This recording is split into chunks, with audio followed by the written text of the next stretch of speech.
simultaneous interpretation available in English and Spanish. Please use the word icon at the bottom of the Zoom menu and choose the language of your preference. El evento cuenta con interpretación simultánea en inglés y en español.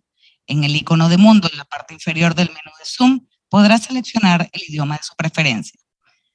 Mr. Benigno López, Vice President for Sectors and Knowledge of the IDB, will be the moderator of this session. Mr. López, the microphone is yours. Thank you very much. Good afternoon to all of you. It's a pleasure to have you here. I'm going to switch to Spanish to this panel. Es un honor realmente para mí poder.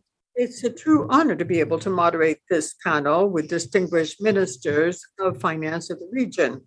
These are persons who have done some very important things at a truly challenging moment. Very rarely has the region or the world have to live through a global pandemic like COVID, something we all had to cope with, followed by the war. And then in areas of the world like where I'm from, where we have had climate change effects producing heat waves, floods, and landslides. And all of this means that the Ministries of Finance have to make decisions that affect us all. As Oscar Llamosa says, the ministers are the ones who see the forest. It's not the situation of other ministries where they may be able to see the trees. So I want to thank everyone who has been with us, that are with us today. Minister Azucena Arbeleche from Paraguay. Also, we have Rogelio, José Antonio Ocampo, Minister of Finance. Also, we have the Minister of Argentina, and also Rogelio Ramirez de la O, who is Minister of Finance and Public Credit in Mexico. It's a pleasure to be here. And I want to make some housekeeping announcements about this event. Everyone will have a few minutes to tell us about their view of the region, what is concerning them, and then we will open up the floor so that we can have a Q&A. We'll try to have a good Q&A session, but I'm very happy to be here. I am honored to be moderating this panel where we will hear from the finance ministers of the region. So let me begin with Minister Arbeleche. She is the Ministry of Economy and Finance in Uruguay, and I think that Minister Arbeleche has the experience. She was here right from the start dealing with these problems that began to affect us in 2019 when COVID struck, and that led to the subsequent problems that we all experienced. So, Minister, please share your vision with us. Tell us what you see that lies ahead. So please discuss these issues with us. Well, thank you, Benigno. That is a very far-reaching question, and I don't think that perhaps the panel members will be able to answer your question. But as we were saying with our colleagues, this is a great opportunity to be here in person, to be able to share the experiences in our countries. As Benigno was saying, in the case of Uruguay, I am the Minister of the Economy right from the time when the pandemic started. The new administration took office on March 1st, 2020, and 2 weeks after taking office, we were faced by the COVID pandemic. So the challenge was, and Benigno was talking about seeing the forest, we had to look at our medium-term plans, but also look at this emergency that was completely unexpected, obviously, and it is something that was immediately on our plate. However, we didn't lose sight of our long-term objectives. So we were looking at the long term, but at the same time, we were looking at how we could meet the immediate challenges. And that is the approach we followed. That was the way that we responded to COVID. We gave specific support in the area of health, obviously, but also in the social sectors. We had to support the most vulnerable parts of the population. And we came up with new mechanisms and unemployment insurance. Also, we assured access to help. And also we gave economic support, especially to small and medium-sized enterprises that are the drivers of Uruguay's economy. The same applies to most of our countries. And especially we looked at our liquidity problem. We didn't want it to become a problem of solvency. And in that framework of this fiscal outlook that we are to discuss this afternoon, it was important to understand that all of the support for the pandemic came through a special fund that was supported unanimously in Parliament. It was called the COVID Fund. And it called for complete transparency, accountability to track the use of these funds, what they were being used for. And then once the emergency was over, the idea was to not continue to provide support through that fund. Now, this pandemic, as I was saying, hit us first, and then there was a second shock that was Russia's invasion of Ukraine. All of that, plus the monetary policies of developed countries. All of this created a situation that we are currently dealing with, where we have inflationary challenges. Beyond the contractionary monetary policy of our central bank, also in the Ministry of Finance, we had to provide concrete support, again, focusing on the most vulnerable sectors so as to be able to maintain the purchasing power of these people. That support was given through direct transfers to the most unprotected sectors. And it was done by making certain sectors exempt from paying the VAT tax. Also, import duties were lowered for food imports. And perhaps I'm forgetting something, but also we increased our public salaries.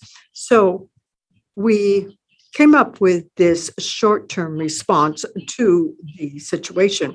However, that response, the second shock, did not cause us to lose sight of our long-term objective, which is, as a policymaker, we have to be responsible to public funds because those are funds that belong to all of our population. So we continued pursuing that track. And in that way, with our long-term strategy in mind, we implemented right from the start a new fiscal institutional arrangement. I'm talking about the fiscal rule. We didn't have one in Uruguay. We had an indication that it wasn't restrictive because the debt ratio was higher than what had initially been planned, and it was important to reestablish fiscal credibility in the country. And that's what we did. We set goals, and now for 2 years in a row, we have met those goals. The goals in this new institutional arrangement pertains to 3 different areas. One has to do with the structural result, not looking only at the observed fiscal result, but looking at the result that is net of different effects of the economic cycle so as to be contracyclical. Then we have a second pillar that has to a maximum, a cap, that is the maximum amount for government expenditure that is limited by the potential growth of the economy. And then last, we have a cap on authorization of the country's indebtedness, because the indebtedness, whether it be due to urgent causes or not, all of the debt winds up counting. And it's important that we stabilize our debt in terms of our product.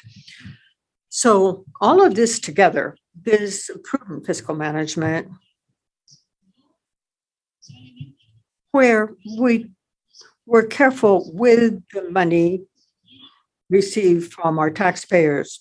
We gave support to the private sector. We established fiscal incentives for investments so as to support the economy. And the result was a strong recovery last year. And we expect for this year a 4.8% growth rate, 4.8% of GDP. And we do not frequently update our estimates. So we continue to say that we're estimating 4.8% for this year. And then job creation, and that is another important objective that we have as public policy makers. I still have 3 minutes left. I think someone turned off my microphone. It seems that they're discounting my time. But since I have 3 minutes left, I would conclude by saying that prudent fiscal management, along with the private sector that was supported to help it pull through, that private sector was able to pull through the economy, increase investment, create jobs, and that is the track that we're on, and we hope that we will be able to continue to be effective this year. I see I have 2 minutes left. So speaking of this general outlook, I would like to mention another structural aspect, something that we have done right from the start, despite the pandemic, when I talked about keeping a short and a long-term view. And this has to do with what Benigno was saying. Paraguay has been hit by climate issues, and Minister Massa mentioned it today in the meeting of ministers discussing climate change. And what Uruguay did right from the start was to internalize the environmental policy. It was made part of our economic policy. It is in our national budget law. Plus, we have taken concrete steps. We have changed part of the fuel tax and made it a tax that is tied to carbon dioxide emission. All of this with a view to protecting native forests, along with other instruments. And to conclude, I wanted to mention an instrument that has to do with economic policy, internalizing environmental policy. And that is a framework where we hope to issue a sovereign bond, and it is tied to environmental compliance. So it follows up on NCD 1 out of the Paris Accord, and we have been discussing this with investors throughout the world. So we have designed a framework where the coupon is linked to these indicators, performance indicators. If the country performs well environmentally, the interest paid would be less. That's a step down. If the environmental performance is bad, the country is penalized and has to pay a higher interest rate. So in that way, we are creating the right incentives so as to be able to move ahead on an inclusive development that will reach everyone and that will be environmentally sustainable. Thank you.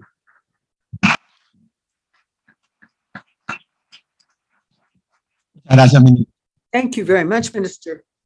It's always a pleasure to hear you and to see how Uruguay is trying to head off these problems. Now, I wanted to call on Rodrigo Ramirez de la O from Mexico, and I would ask him to tell us about his vision, his outlook, and the challenges he faces. Thank you for being with us. It's a pleasure for me and for my colleagues from the Mexican delegation to be part of these annual meetings of the IMF and the World Bank. And it gives us an opportunity to meet with our colleagues from across the world, especially from Latin America, so that we can share experiences and also exchange our views. All of this enriches us. It gives us food for thought.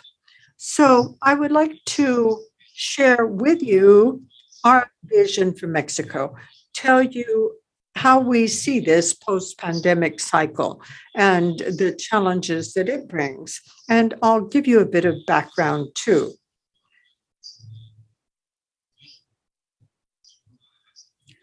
Mexico is one of the most open economies of the world. We export 38% of our GDP. That is a situation that puts us in a position where we are very exposed to global cycles, especially the cycles in the United States. And this has affected the position of the administration, the López Obrador administration, that won his election in 2018. And so he basically took the bull by the horns and accepted the renegotiation of the free trade agreement, the NAFTA agreement, as proposed by former President Trump. And a lot of the supply chain depends on that for the industries along the border and other electronic, automobile industries, aeronautical parts, different types of industry, also parts for capital goods. So all of these chains are integrated and are closely tied to United States suppliers. And this meant that once the free trade agreement was renegotiated, that led us to the following challenge that occurred quite quickly. That was COVID.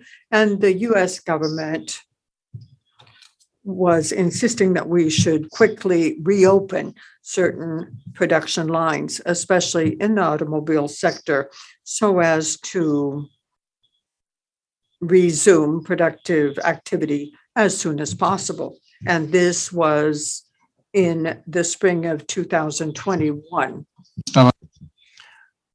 And while this was happening, our product dropped.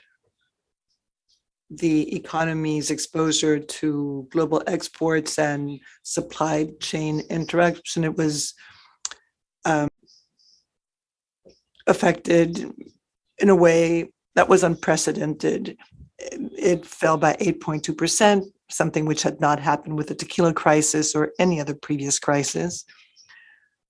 The president knows the country better than any president. He's traveled around the country multiple times. He knows every municipio in Mexico, a first for a Mexican president. So he knew to what extent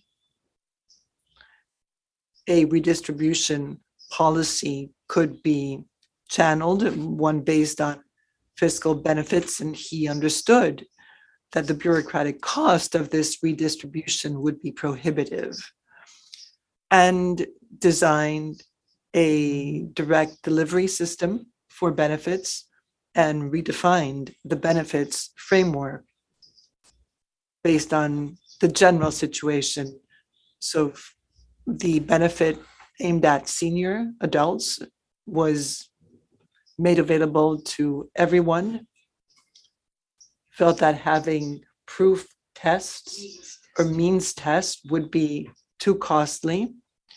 And this was done without having to go through bureaucratic channels. This was done directly using cards. And this saved. And 7 out of every 10 citizens receive, or residents receive, some type of benefit. This includes not only student scholarships, it also includes allowances for disabled persons, for senior citizens, and also support for students in high schools and higher learning institutions.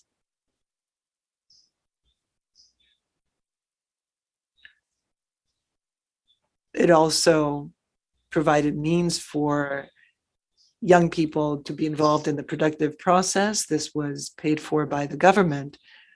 And 1 million hectares in the Southwest were reforested. So this predated the arrival of COVID.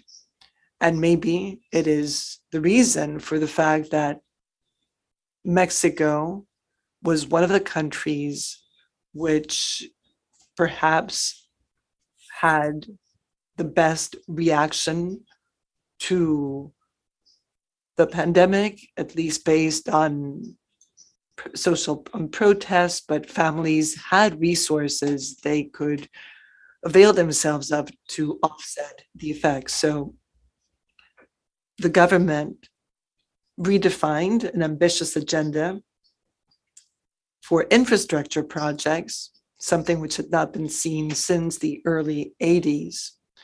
And this meant reestablishing the entire value chain, starting with oil.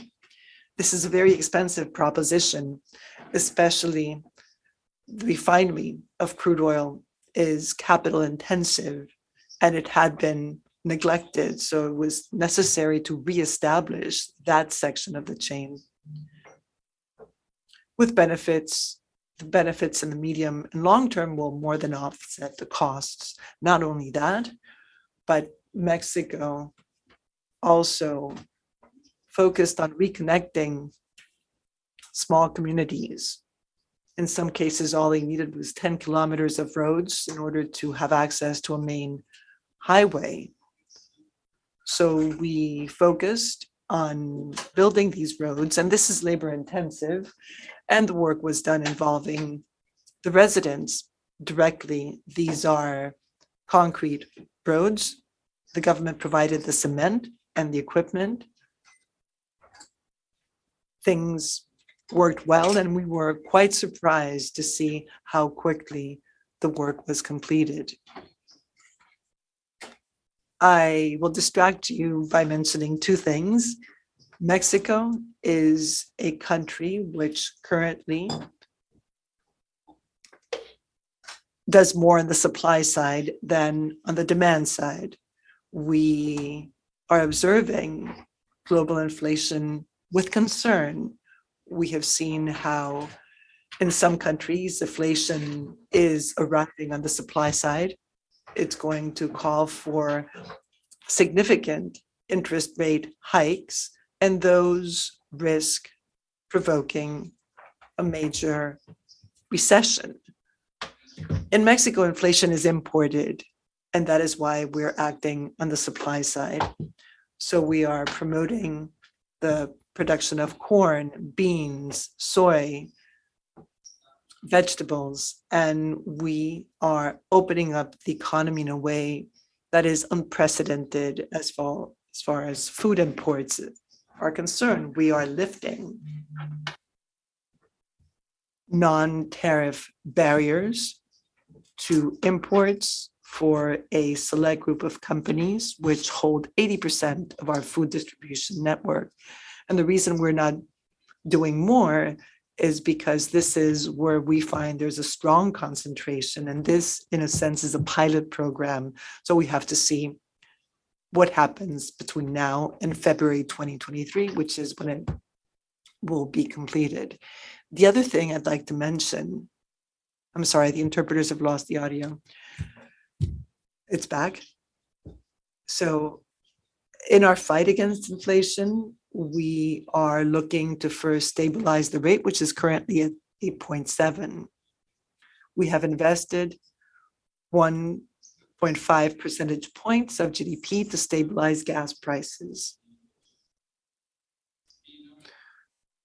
This is something we are doing and would invite the private sector to join us and apply the same measure in the food sector. Thank you very much, Minister. And now we will hear from Minister José Antonio Ocampo, Minister of the Economy, and he is going to share his vision. Thank you very much for inviting me, Benigno. I'm delighted to be here with other panel members and colleagues. It's a pleasure to be here at this bank, which is so emblematic for Latin America and the Caribbean. I should start perhaps by saying that we are looking at a positive economic recovery trend in Colombia. Economic activity, as in the rest of Latin America, was hit by COVID. We recovered, and then last year we were also hit with negative impacts, but have recovered since. And the signs of recovery, at least looking at annual numbers, look good, with economic growth close to 8%. But I will also like to speak about the nuances. Colombia has an unemployment rate which has been historically high compared to the rest of the region. The word historic maybe is debatable, but we have had an unemployment rate which has been now similar, has come back to the rate we had before the pandemic. So on the recovered front, things look good, but we still face three challenges. First is the general challenge, and it's how to manage inflation. We're looking at how it's impacted interest rates with central bank actions and also market actions, which is where I see the biggest problem we have with the high interest rates.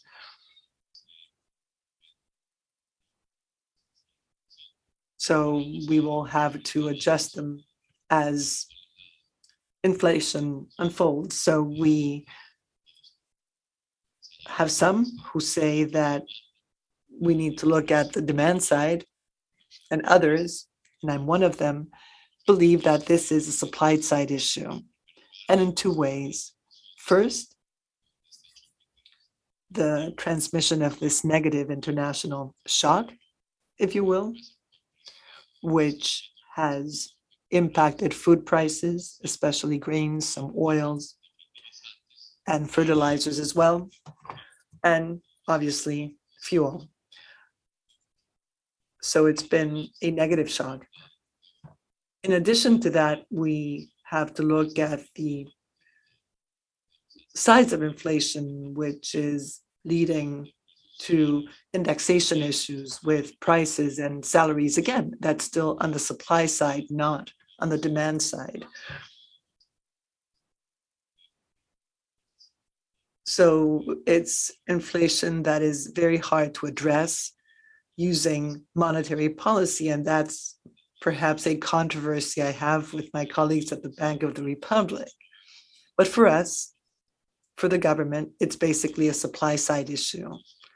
So this will not be cured with interest rates. I don't think that is happening in any country of the world. And now we're starting to see how this is impacting economic activity. This is true for Colombia, as it is in other countries. Economic activity reached its peak in April. If we look at monthly indicators, recovery, which was strong, has now come to a halt. So now I'll turn to the external sector. That's a complex issue, how you manage the economic situation with economic, monetary, and fiscal, as well as external policies. On the external front, we have the second complex issue, and it has two intertwined dimensions. From a policy standpoint, what is most important for the government is diversification of exports. Colombia can no longer rely on oil as its main export. That's a top priority for us. Sorry, again, the interpreters have lost audio.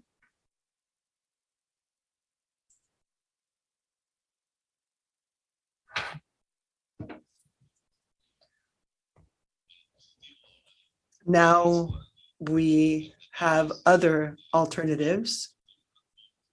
I would say that that is true of just about any sector. There are opportunities in the agriculture and livestock sector. We have to see how that develops, and also manufacturing and services. Full-fledged recovery of tourism, also ecotourism. Colombia is an ecotourism ideal destination. So that is another priority for us. And we also export health services, which is something we can do more of, increasing this exponentially. And there are many other possibilities. So for us, that is a key aspect of the policy, which has, as I said, another intertwined dimension, which is our current account situation. In Colombia and with this administration, our current account deficit is quite high. I recall, according to some government estimates, it's 5.6. Our GDP is one of the highest in Latin America. So this is yet another dimension, because strangely enough, it coincides with a boom in export prices. And I'm sorry, the interpreters have lost audio again.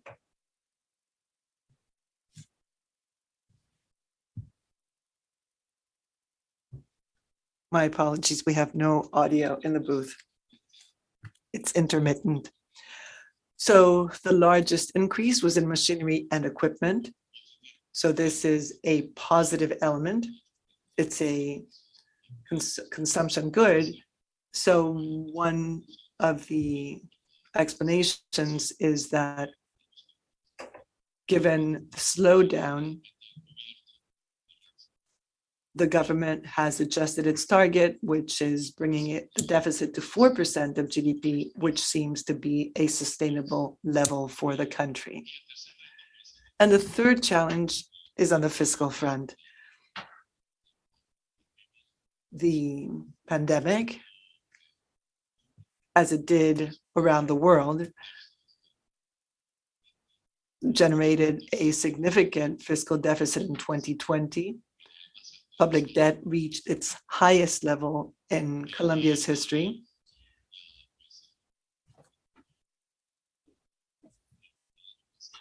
And last year, contrary to what happened in other countries of Latin America, which began to make adjustments, Colombia did not fiscally adjust. And it's only been this year that we're seeing the beginning of a fiscal adjustment process.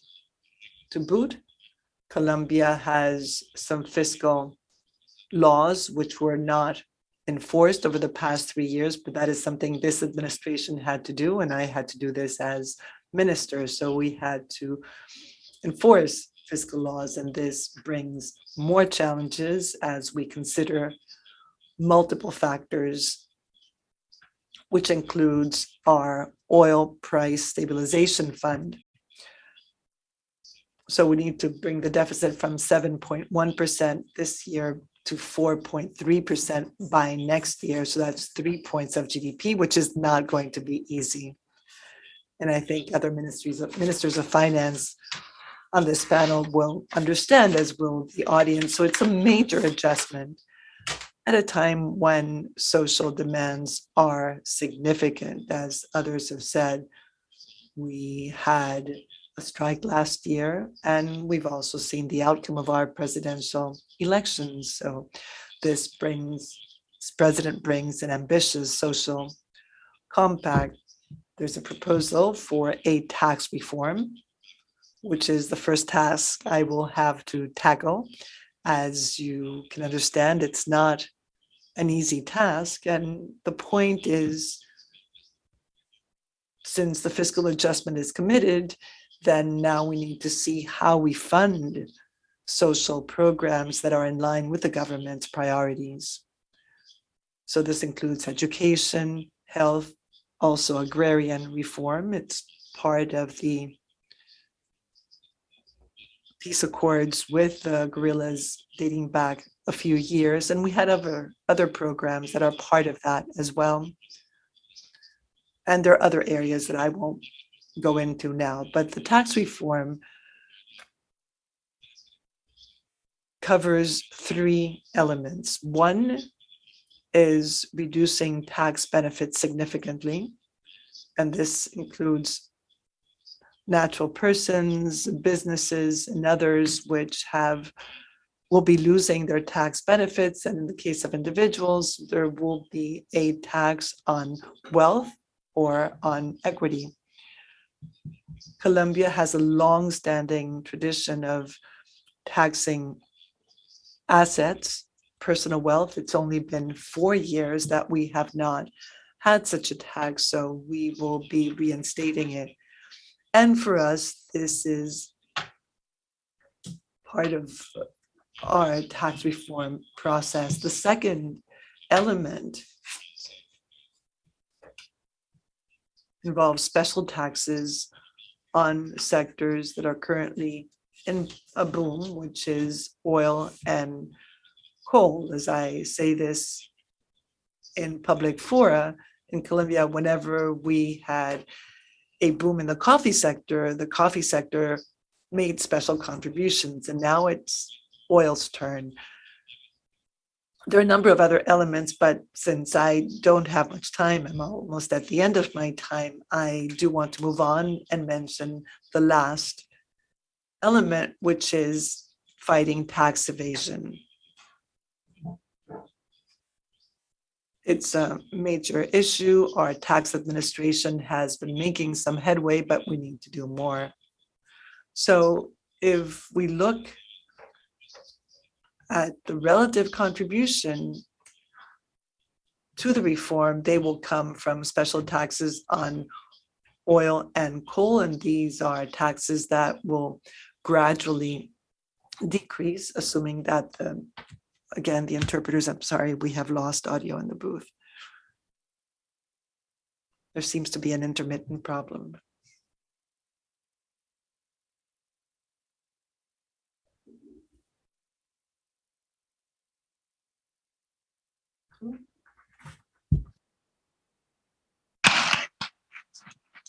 Muchas gracias, ministro, por Thank you very much, Minister, for sharing your vision. As we all know, the work of a finance minister is not simple. Minister Massa, it's a pleasure to have you with us. If you could please share your vision, tell us how you see things. First of all, good afternoon. Thank you, Benigno. Thank you, Eric, for inviting me. I'd also like to thank you today because the bank board approved an SDL for Argentina just a few hours ago. It's very important because it helps us address one of our challenges, which is bolstering our reserves, and I'll tell you more in a bit. Azucena had to deal with the shocks from the very beginning. I am a newcomer, like José. I've only been minister for 70 days, and this was the result of political changes, which in many ways may have been the outcome of the shocks brought by the pandemic and by the world, and by the war, rather, not just for Argentina, but also for the world. And that is what drove our government coalition to adopt certain decisions. The pandemic put us face to face with a challenge. In Argentina's case, this may have been somewhat unique. I was listening to José, who told us about Colombia and Colombia's borrowings to deal with the pandemic, its indebtedness. Argentina did so, had to deal with a pandemic without market access. It was in the midst of renegotiating its public debt. It was also holding talks with the IMF. And the pandemic erupted with what it meant to take action on two fronts. The health sector front, we had a weakened health infrastructure. We had to guarantee public health care services in order to be able to provide care for individuals in large numbers.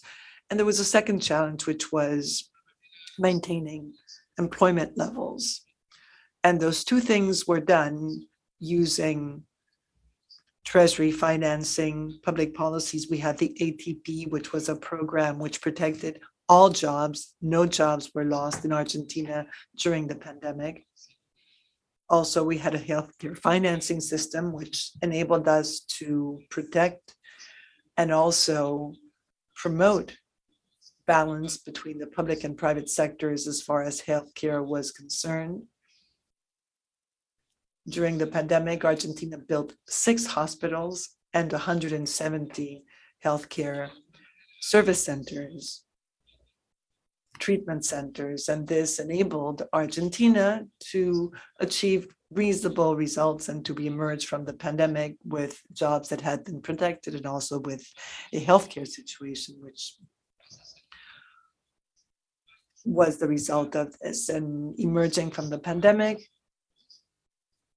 happened at the same time as the renegotiation of our public debt. We were also close to renegotiating our debt with the IMF. But then came the war as the second major challenge. And one could think that Argentina, in terms of commodity values, is one of the winners, if you will, when it comes to the war and its impact. But when you look at Argentina's energy grid, you realize that it's one of the big losers. The war has cost Argentina $4.9 billion. It meant that we had to redouble efforts to meet the objectives of our reserve build-up program and to meet the fiscal target, which is 2.5 for this year. And this was due to the increase in energy prices. Any country that has to import energy knows what it means in terms of prices going from $7, $8, or $12 per million BTU to 60, 70, or 80, which is what is happening with spot prices in some cases. And if we compound both situations, well, that is what led the government coalition to combine the monetary policy instruments. We have worked with economy, agriculture, energy, mining, finance, industry, trade, and production. So the decision to unify our tools was the objectives we set and also the development pillars we established. We had 4 economic objectives, the first based on fiscal order. We came from a process where the sum of decisions to sustain the pandemic, post-pandemic and war situation, that is to a 12.4 primary deficit situation. And our issuance financing also generated difficulties in terms of inflation and its impact. So the decision to tackle the period which began 70 days ago, the fiscal order objective, and with the targets we had set initially in our budget program and also in keeping with our international commitments, were redesigned, and that is still underway. In Q3, we expect to achieve our reserve accumulation and fiscal target objectives. And all of this with some measures that involve policies to promote exports, and in others, it involves policies that are restrictive or which help align our budget line items in different areas of government, with the consequent difficulties or friction that ensue from that. And this is something that is not unfamiliar to other ministers. Then as far as reserves are concerned,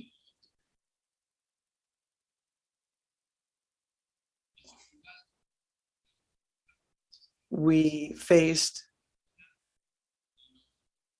certain difficulties which we corrected with an export promotion program, which produced results and in just 1 month made it possible for us to liquidate more than 8,000 dollars in soybean. We call them soy dollars, and this involves the exports of pellets, oil, and meal. And the third objective we have set is based on recovering Argentina's exporting competitiveness. The trade and fiscal surpluses are what promotes economic growth in our countries. And we believe that Argentina has a unique opportunity given the global context. And the fourth objective, which is development with inclusion, which has public investment equivalent to 2% of GDP and public investments with treasury financing, plus the opportunity posed by access to multilaterals. This puts us in a position where we can say that our reserve accumulation and other measures will come hand in hand with the development with inclusion program. So I'd like to raise a few points or ideas, perhaps concerns with you. The first is the challenge the war means for the region, but also the opportunity. We produce 80% of protein consumed around the world, and we face a monumental challenge, and that is harnessing those proteins to make us a continent which is a power at the table when it comes to discussing future investments. Secondly, I think that energy is another one of the resources of our continent. Argentina has the second shale gas reserve and the fourth of shale oil reserve in the world.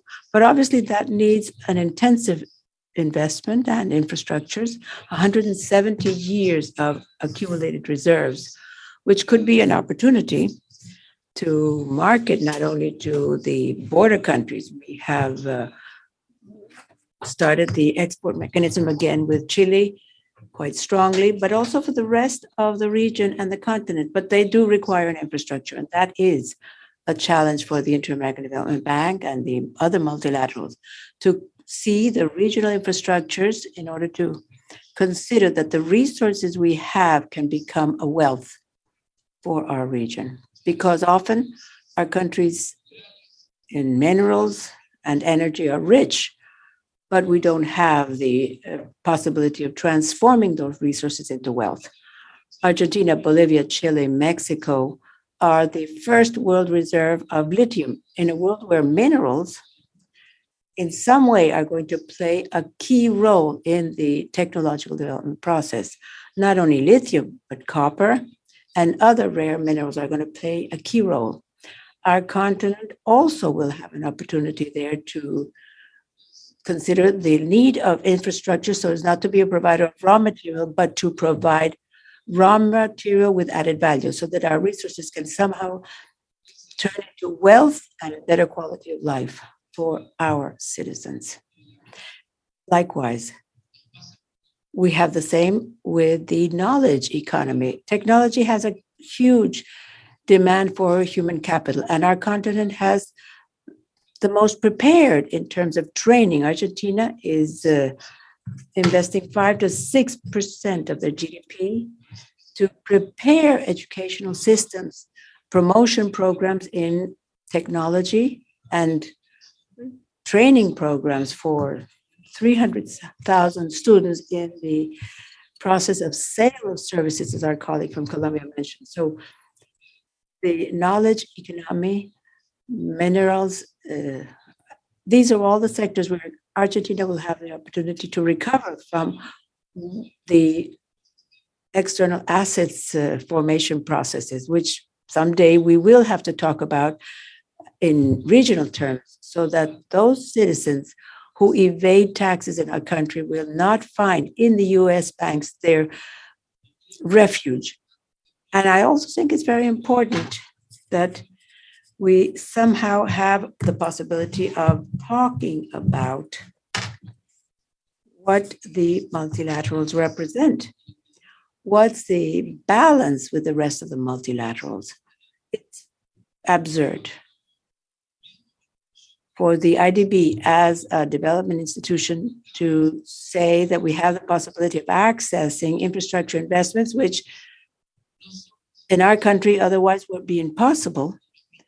And our countries invest resources from their treasury as a local counterpart.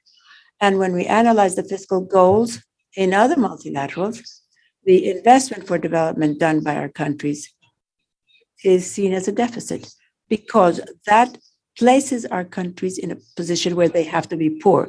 And if the multilaterals are really seen as a development instrument, it's important for those of us who invest in development from our public account to be seen as a development investment and not simply seen as a prerequisite for a fiscal goal. Thank you, Benigno and Eric, for this invitation. I went beyond my time. I apologize, but I think that the challenge is passionate.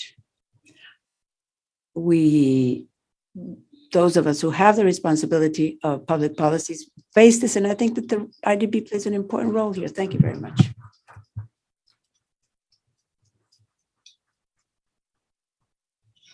Thank you, Minister Massa, for your comments and your vision.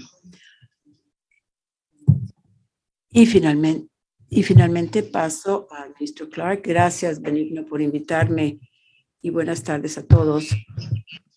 La pandemia de la COVID-19 afectó a Jamaica el día de mi presentación del presupuesto del 2020. Yo había anunciado una serie de programas y a las 3 de la tarde apareció el primer caso de COVID y todo tuvo que revisarse. Al igual que en gran parte de la región, la pandemia de la COVID tuvo un enorme efecto en los ingresos, hasta de 4 o 4,5 puntos del GDP, del PIB, y los gastos en salud aumentaron 2 o 2,5% del PIB. Así que hubo un cambio de 7 a 8 puntos del PIB en las cuentas fiscales. Lo bueno es que Jamaica estaba en un balance alto y ese cambio de 8% simplemente nos llevó a realmente como 3,5% de déficit, que en comparación con la región era relativamente poco. Ahora, el primer caso fue en marzo.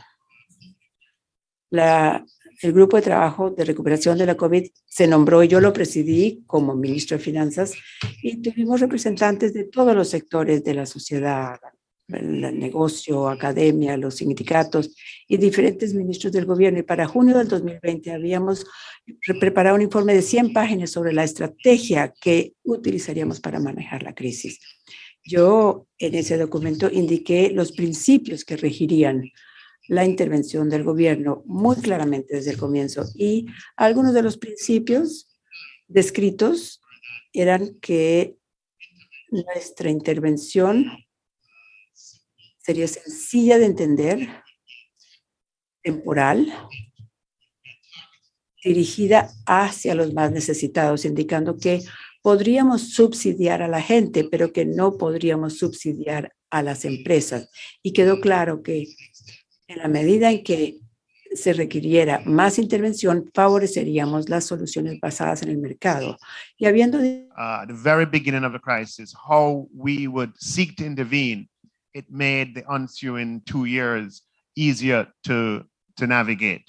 Now, we have fiscal rules that we had to suspend during 2020, and our fiscal rules prescribe a particular fiscal balance that ought to be targeted that is consistent with our debt objective across the medium term. We suspended it for the year, and we amended the law to move that debt target out by 2 years, as became absolutely necessary. Unemployment before the pandemic was at a record low, and the record low was about 7%, and it climbed within 4 months to just under 13%, 12.7%. because, well, the government responded with a program, and we came out with our CARE program before the United States used that name. They didn't, I mean, we have it that they followed us.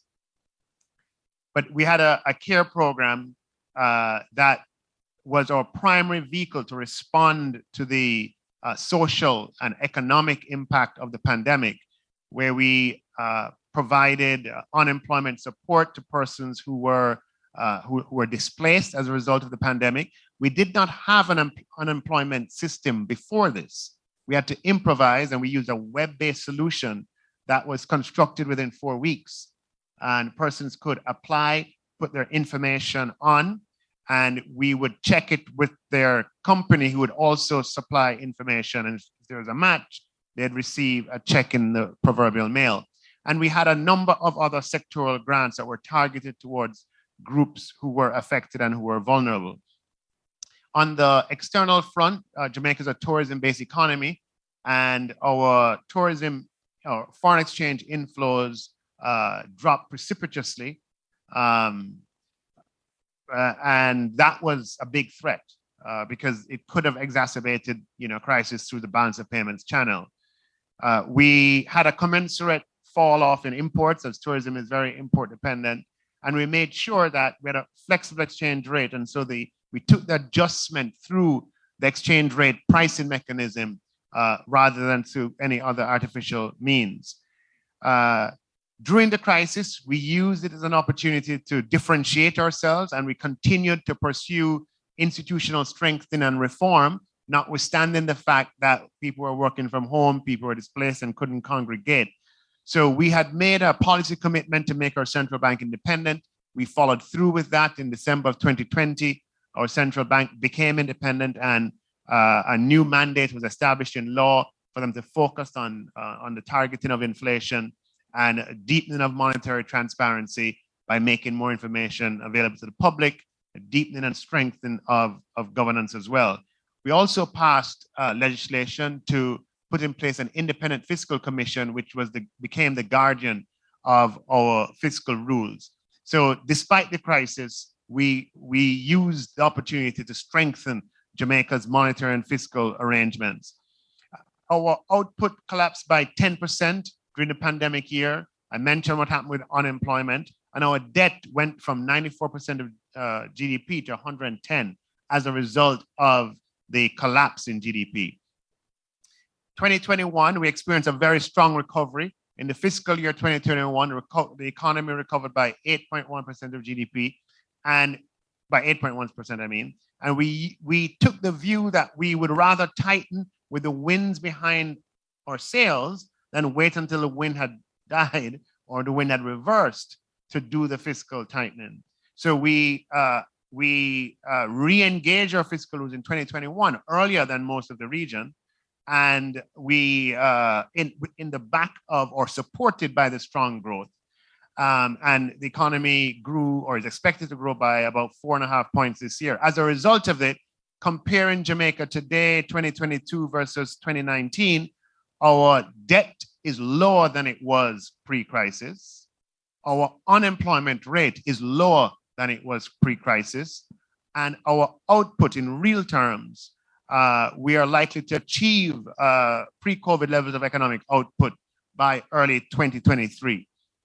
So the policy approach that we have taken has resulted in that, that trilogy, which is difficult to achieve at the same time. With respect to the cost of living crisis that we have seen since, the supply chain induced impact and the war induced impact, we have responded with a targeted approach. We've avoided approaches on the revenue side that are indiscriminate in their targeting, just because it takes more resources. And we're able to do a lot more if we target our intervention to the people who need it. In our country, there are 1.5 million adults, but there are only 500,000 cars. So we believe it is inequitable to respond to a crisis by reducing the cost of the persons who drive. Far more people have no access to cars. So we kept bus fares constant. but we allowed international prices to be represented in a domestic market. The last thing you want to do in a crisis when you're energy dependent is to adjust prices so that volume imports go up. That's the last thing you want to do. You want prices to come through the domestic market so volumes will be adjusted down and the balance of payments impact will be muted. And we provided support to the people who can't help themselves and who don't have cars. All of them purchased electricity, however, and our intervention was to target persons who consume less than 200 kilowatts of electricity, providing them with temporary support for the 4 months that prices were really high by paying the bill directly to the utility company. And that way we reached hundreds of thousands of households, more households than drive cars. So a much more effective, much broader based intervention. And at the same time, we provided other means of targeted support, whether it was back to school support for poor communities, back to school support for persons who earn at the lower ends of the income spectrum, food in vulnerable communities, and so forth. So Jamaica has used this period to strengthen institutions, to differentiate ourselves in how we've handled the crisis, to pursue a very targeted approach. And our major economic parameters are better today than they were prior to the pandemic. And I've done it in time. Thank you.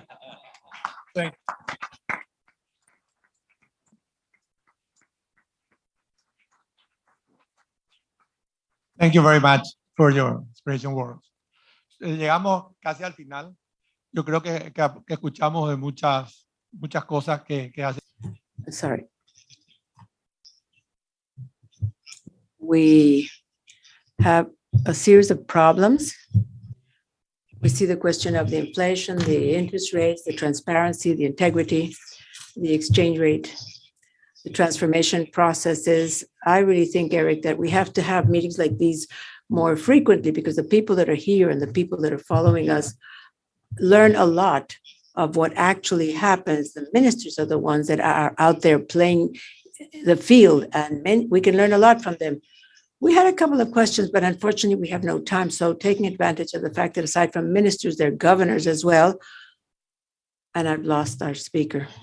How can we at the IDB help better your countries and your region to deal with the enormous problems that you're facing? And before you begin to respond, I want to welcome Reina Irene Mejia, our president, who's come to hear this part of the presentation.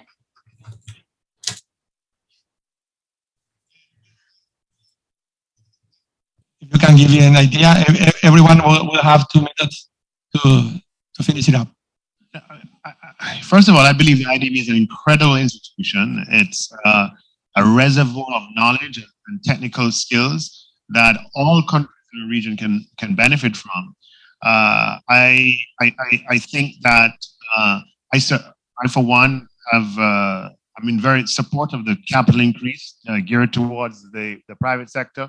So in terms of what I think IDB can do better, I believe the private sector support and ensuring that we have the ecosystems in our country that can be innovative, entrepreneurial, and responsive to the environment, I think is going to be critical and crucially important. But on the public sector side, I believe the skills and knowledge that IDB has in the areas of digitization, in the areas that you're developing in public financial management and public sector reform, in healthcare and in education in particular.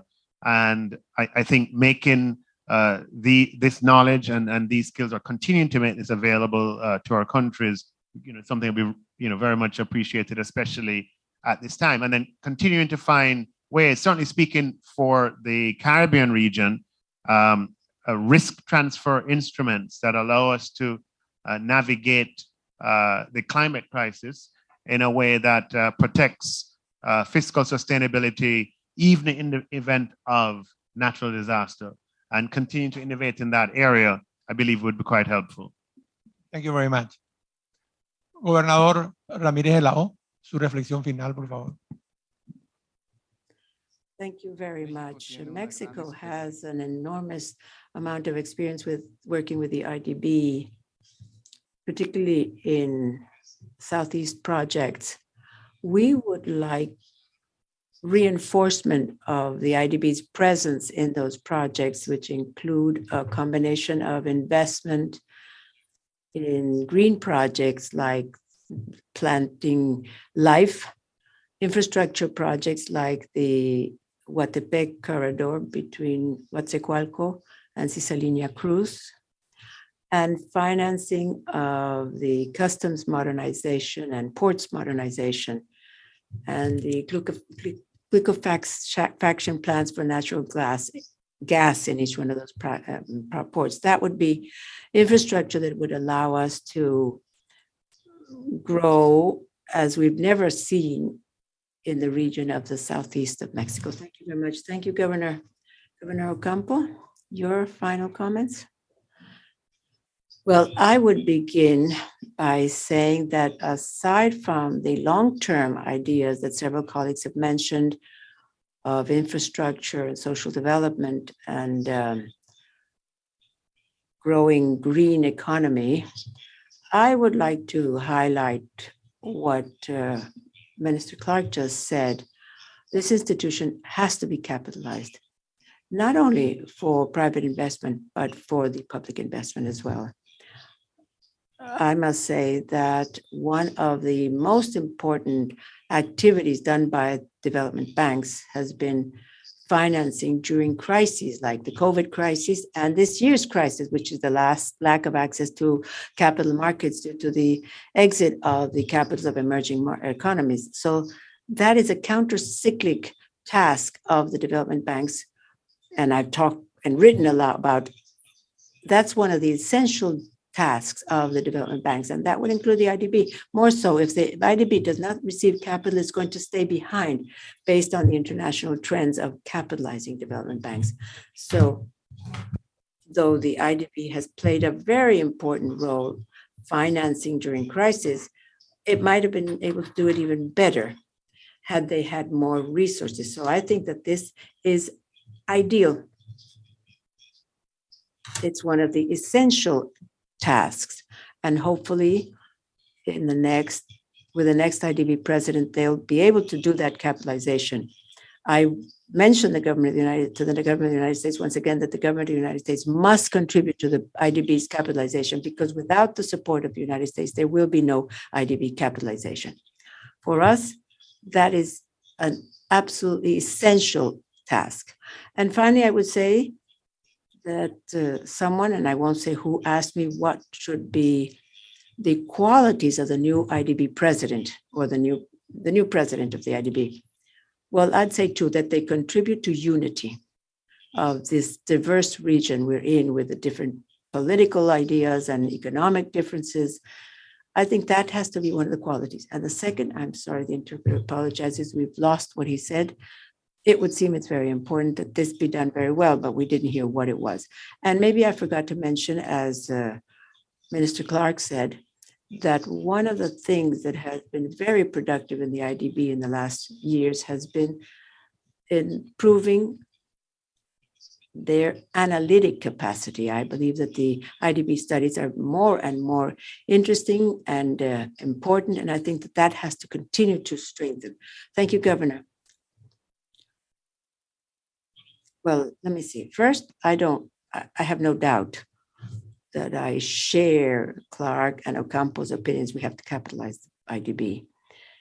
Clearly, the US Congress has to make the decision of helping in the capitalization, which is in progress, because if a development bank does not have the possibility of going beyond its borders, it begins to become a bureaucratic structure which only continues its activities to maintain its bureaucracy.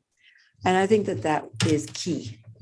As for what should be the IDB's contribution at this stage, understanding that our region is one which is poor with resources, not a rich region, I think it's important to understand how we can turn these resources into wealth.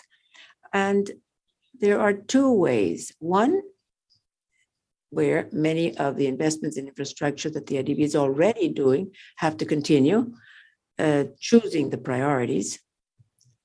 And I think that there's a second one that has to do with improving the public and private sectors in a world of growing rates and difficulties for the countries in accessing under reasonable conditions the collateralization and guarantee instruments. In that sense, the bank would play a key role because for many infrastructure projects of the public and private sector, to have an instrument of market access with collateral guarantees of the bank would generate much more interest and much more guarantees for the investors. I think that to turn priority into proteins, minerals, and knowledge and what it represents for the region, plus environmental investment, recognizing that our region is a financial debtor and climate creditor, we have to fight that battle that the countries cannot do on their own. Thank you, Governor. Governor Azucena, you have the final words. Thank you very much. I believe that the IDB first should continue its dialogue directly with each one of the member countries to understand the peculiarities of each one of these countries and to continue to give us the support. And in Uruguay, it's been excellent. We have had support in the different progresses we've had with the reform that I mentioned before, which have to do with the new fiscal institutions. I also believe that the IDB has to look at us, those of us who are there or here, and all the countries of the region as a whole, because those of us that are here have our differences, but we also have many commonalities. And I believe that we have to continue with sustainable and inclusive development, very different from the developed countries. And once again, I repeat what I said in the case of Uruguay, but I believe it should be applied to all the countries of the world. And I believe that the multilaterals in general may and should come with innovative financial products that will allow us to achieve the sustainable development. I think that we need products where there are incentives so that the country, as Minister Massa said, the environmental issues, so that we have a sustainable development environmentally. The country that is not developed needs the incentives because otherwise it's not going to become indebted and follow that road when they have short-term emergencies. So I invite the IDB to continue in that direction, to find innovative products aligning the country's behavior with the financing costs. Thank you very much. Thank you, Minister. And in this way, we conclude this event. And we want to thank the ministers and governors who shared this event with us, and those of you who have been following us here and virtually. This was a very productive meeting. I'm really very happy to bring it to an end and to repeat to Eric that we should try to have similar meetings more frequently. Thank you all very much.